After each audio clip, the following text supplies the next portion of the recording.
দাঁড়াবো। কি হলো, দাঁড়িয়ে পড়েছো কেন? চলো। না মানে ওরা এইভাবে গিফট খুলতেছে কেন সবার সামনে? আরে আশ্চর্য ব্যাপার, ওদের গিফট ওদের যখন ইচ্ছে তখনই তো খুলবে। চলো। কেমন দেখা যায় না, মানে তো গিফট করে এটা একটা প্রাইভেসি আছে না, তাই বলে সবার সামনে খুলতে হবে? উফ, প্রাইভেসির কি আছে?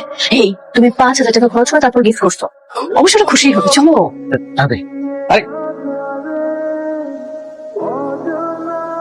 মোহনা, ওখানে কেন? এখানে আসো। চলো।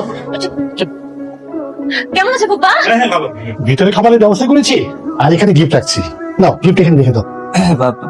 আমি গিফটটা একটু দূরে রাখি। হ্যাঁ? আরে দুলা ভাই এদিকে দেন।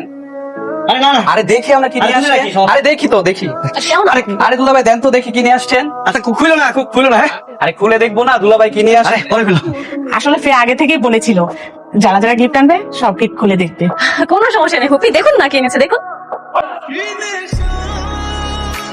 কাকা এত বড় গিফট বক্সের মধ্যে এতটুকু আতর নিয়ে আসছে।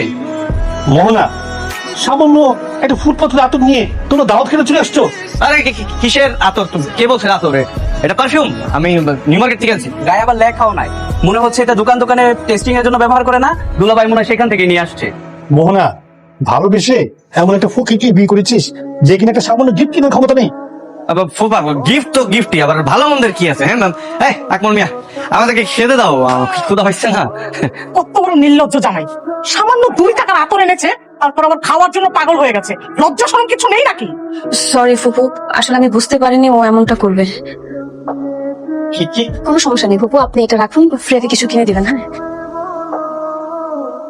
টাকাটা বরং তুই রাখ, তোর কাজে লাগবে। বাড়িতে যাওয়ার সময় চাল ডাল কিনে নিয়ে যাস। তোর ফুপা আমাকে বারবার বলেছিল তোদেরকে যেন দাওয়াত না দিই, কিন্তু আমি জোর করে দাওয়াতটা দিয়েছিলাম।